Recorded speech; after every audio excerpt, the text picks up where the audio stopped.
Now here in Lloydminster, City Council's business was brief this week with an update on tax enforcement and a new community grant policy for Saskatchewan lotteries. Josh Ryan has more from City Hall. Council approved a new policy today directing the FCSS Advisory Committee to provide recommendations on allocations from the Saskatchewan Lotteries Grant Program. This will serve as a guideline for how to best use funds that go towards supporting local sport, culture, and recreation programs. We think it's a good way for the community to get a say in where these things are going, rather than having some arm of city management making the decisions. There is also new information regarding Alberta tax enforcement proceedings. There are currently 3 properties in the area that have not made the full payment, but have agreements in order to get back on track. Mayor Gerald Albert says it's in the city's best interest to work in unison with those parties. It's not in the city's best interest to sell land, and as our staff and administration indicated, if a mortgagee is involved, basically a lender, they're not in the position of having that land sold by public sales, so they'll ensure that the arrangements are made to ensure the taxes are paid. And Council went through second and third reading of 2 bylaws for zone redistricting and a proposed road closure. Josh Ryan, Newcap News, City Hall. Well, dance is typically a female-dominated sport, but one local studio is looking to change that. As Michaela Henschel reports, the Real Men Dance campaign is not only about encouraging boys to dance, it's about changing perspectives.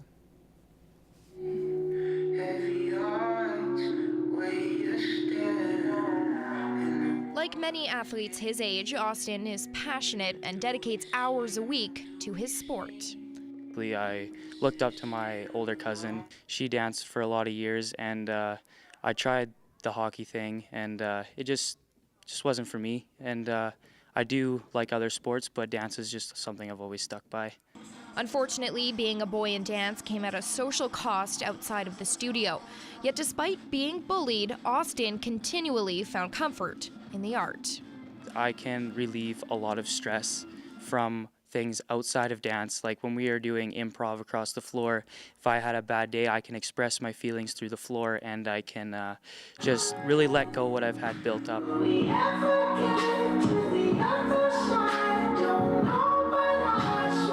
Last year, it was brought to my attention by one of my male dancers that he was going through a really tough time at school, being bullied because he danced. And it really broke my heart, because I feel like in 2018, we should be a little bit more accepting of these things.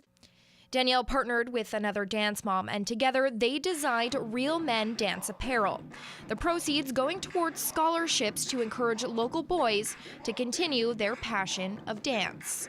We need boys in dance, and there's few boys in Lloydminster who participate in dance, and we celebrate a lot of successes in the hockey world in Lloydminster, and lots of great hockey players have come out of Lloydminster: basketball, volleyball, football. But there's also a lot of great things that our male dancers are doing, and I just feel like they need the community support. It's really important to me because a lot of people say, they look at dance and they just say it's a female sport, but really it's for all people.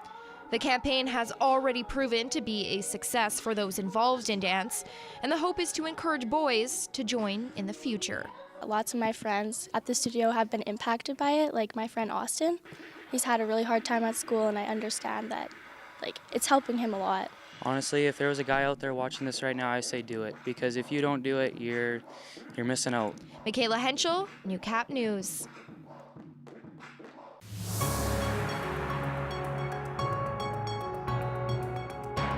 This is Newcap weather. Welcome to it, everyone. Indeed, March has continued to surprise us. We did get that big dump of snow at the start of the month there, but after that, temperature-wise, we can't complain. And from what we saw on the weekend and what we're seeing today, 0 as our daytime high. Winds largely out of the south and mainly sunny. It looks gorgeous out.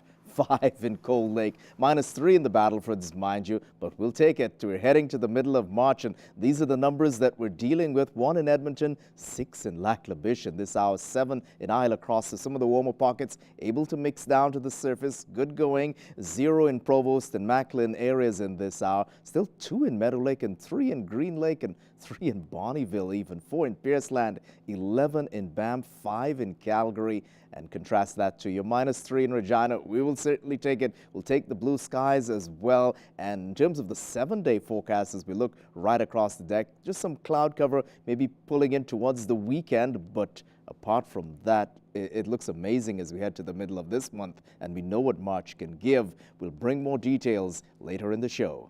When you see news happening, let us know. Grab your phone and hit record and become part of the Newcap news team. It could make you $100 richer. If you capture news happening, drop us an email at tvnews@newcap.ca. The third annual Bumps, Babies, Tots and Teens Family Expo is in Lloydminster this weekend with many exciting things planned. The focus of the weekend is to provide inexpensive fun for the whole family, with events planned like bounce houses, glitter tattoos, and story time. We've also got a wide variety of vendors. So if you're looking to purchase something, if you're looking for information, we have lots of services and different things that are available right in the Lloydminster area. This is the third annual Family Expo, and organizers say it is important to try and keep things fresh with new ideas and plans. There is mascots that you can come get your pictures taken with the pups. This year it's a little different because last year we had specific times. This year they'll be out all day. We've got information sessions, and it's meant to be an event that you come spend with your family, not just to come and be like your traditional trade show. We're trying to think outside of the box. For more information, you can check out the Family Expo Facebook page.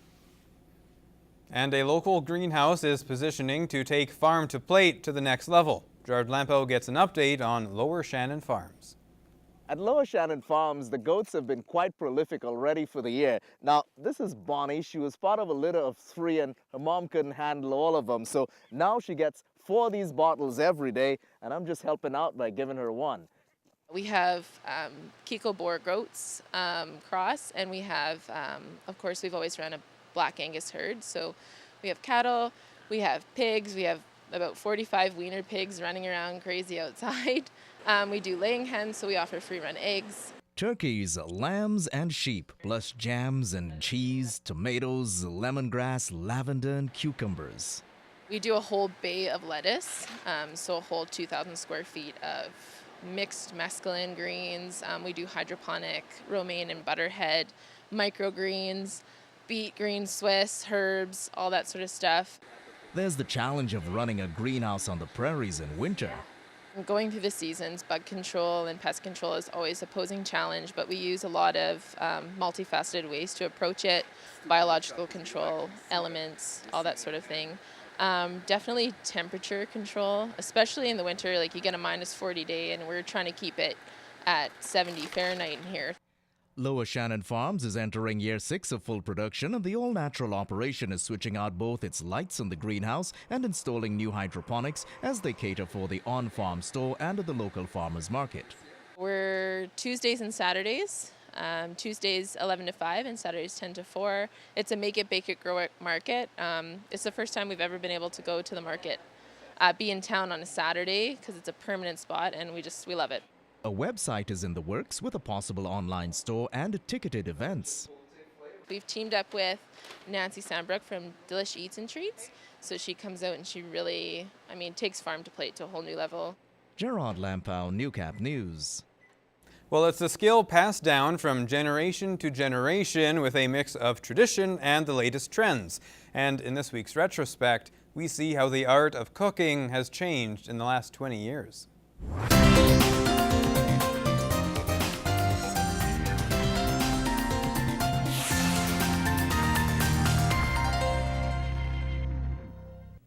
Never before have 2 little words had such a profound effect on an entire society.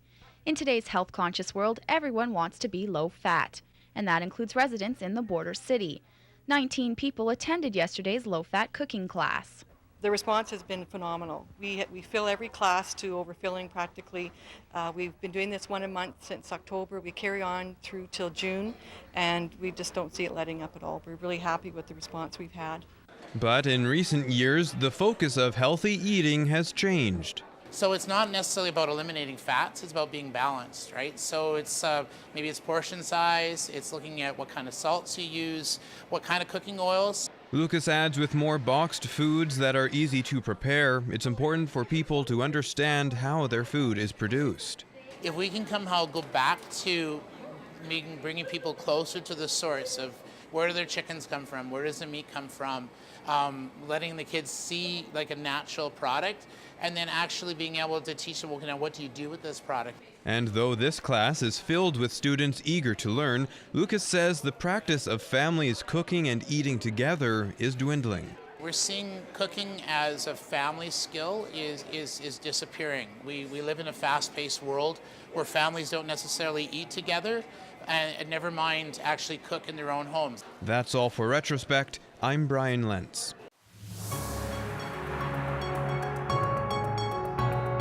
This is Newcap Sports. Well, AJHL playoffs began last week, and the Bobcats faced a stiff test in number 3 ranked Whitecourt. After 2 losses on the road, Game 3 returned both teams to the Civic in a do-or-die situation for Lloydminster.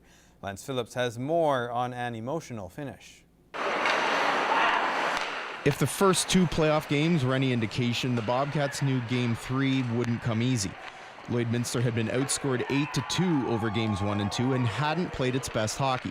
But the Bobcats provided home fans with an inspired performance in Game 3, maybe their best of the series. But it still wasn't enough in a 3-1 loss to Whitecourt.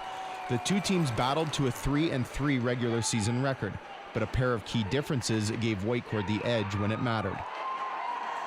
Probably experience, right? You know, they're an older team. I don't want to use that as an excuse, but you know, when you have some experience on your side, you know, it helps in the tough situations. During the season, we were more disciplined. We didn't take the lazy penalties, the tripping penalties, the hooking penalties, stuff like that. And you can't take that in playoffs, but you can't take those in playoffs because you know it's going to bite you. With the end of Lloydminster's season comes the end of 2 great Bobcat careers, leaving both players visibly emotional after the game.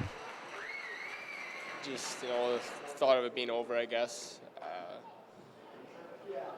I don't know, kind of hard to explain, you know, never going to play for the Bobcats again after this, and, you know, playing with so many great teammates and a lot of fun memories and good times, and it's just pretty heartbreaking to see it come to an end here.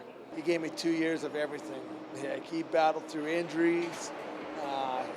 Every day he was, you know, in the trainer's room getting therapy just to be able to play. And you know, he's a special kid. We feel for him. Wouldn't want to play my junior career anywhere else. This is awesome. Hometown, great organization, great fans, and some of the best guys in the locker room too. So just want to thank everyone in Lloydminster and in the locker room for a great career. I was lucky to grab him and have him for last year, and you know, he took baby steps. He was good, and then this year, just he took it to another level. Like he gave everyone every night everything he had, and you know, he's a special kid. Lance Phillips, Newcap Sports, Lloydminster.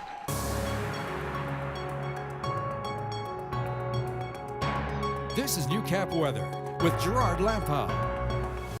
Welcome to it, everyone. These amazing conditions as we head towards the middle of March, and I hope you're liking them too there.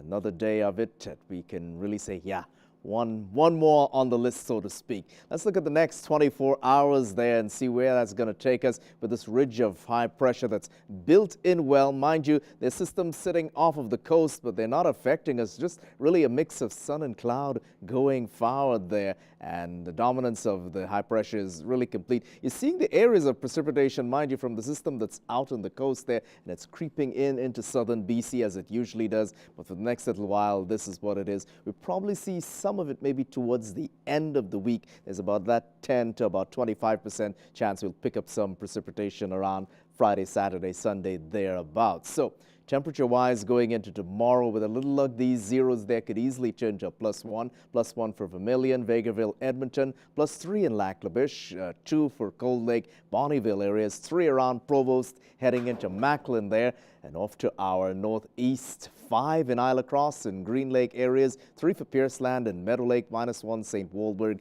and as well North Battleford areas too. So let's head across the country, stop off in Vancouver, a mix of sun and cloud for 12, 3 in Edmonton, mainly sunny, 5 in Whitehorse, mainly sunny there, -4 in Yellowknife. You certainly look at how this has changed out. -4 in Regina, mainly sunny. -7 in Winnipeg, also mainly sunny there. And as we head to Toronto there, they've had some snow showers. -3 at the moment. Overcast in Quebec for a 0. -2 and cloudy in Halifax. Some freezing rain in St. John's for -2 and -14 out to Iqaluit. The eastern seaboard, another nor'easter is set to blast New York and Boston. Boston probably expecting some 50 centimeters, and then whatever is left of that will trail on into Newfoundland later on in the week there. So -4 in the Battlefords, -12 towards the early hours of the morning, and then looking for -1 as your daytime high in the Battlefords and the area tomorrow.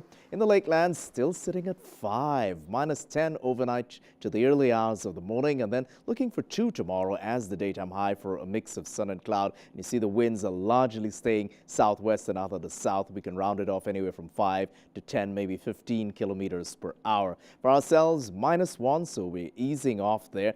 -11 on the overnights, and then looking for 0, or with a little luck, maybe 1 tomorrow. We'll see some of those warmer pockets able to mix down to the surface there. Let's look at the next 7 days. The averages continue to improve. 0 for daytime highs, and we're hanging around that there. The app on your phone is probably saying a positive number for Wednesday, but we'll stay cautiously optimistic. -2 Wednesday, -3 Thursday, -1 Friday, and you see between Friday and Sunday we pick up about 10 to 25% chance. Quite overcast it looks for some precipitation on the weekend. Heading into next Monday, a daytime high of +1. Brian, it's back to you for agriculture news. It's the 30th year for a Western Canadian contest for 4-H kids. Gerard Lampow meets a 4-H'er who has her eyes set on a future in agriculture. Some of these lambs are mere days old. These are just a few hours. Tending the sheep is the big concern of this 4-H'er. At home, she manages cattle as well as 23 ewes that are currently lambing. I've just had so many opportunities through it. I've won scholarships. I've gone to the provincial show. We've taken animals to the Calgary Stampede. We've just had so many opportunities with the lambs. Kaylee is 19 years old. She's a first-year environmental science student at Lakeland College. She did 9 years with sheep at the 4-H level and 5 years in cattle. The Western Canadian Judging Contest is an opportunity for 4-H'ers to improve their skill set as they build judging competence. They will move on to other competitions, but it is an opportunity for them to practice and compete at a level higher than they would at club competitions. Kaylee has attended the Western Canadian Judging Competition for the last 10 years and qualified for provincial judging 3 times in the past. One time at provincials, I won a trip to Denver to judge at the stock show there. And just last year, I won a trip to Eggerbition, and I judged there as well. She describes her judging savvy as involving consumer decision-making. Career-wise, she's looking at environmentally friendly agriculture and sustainability practices. I really have to say 4-H is the reason I am who I am today. 10 years ago, I was a quiet little girl who you couldn't get 2 words out of. Now I'm able to public speak and defend my position. It's also helped with my livestock ability. Gerard Lampow, Newcap News.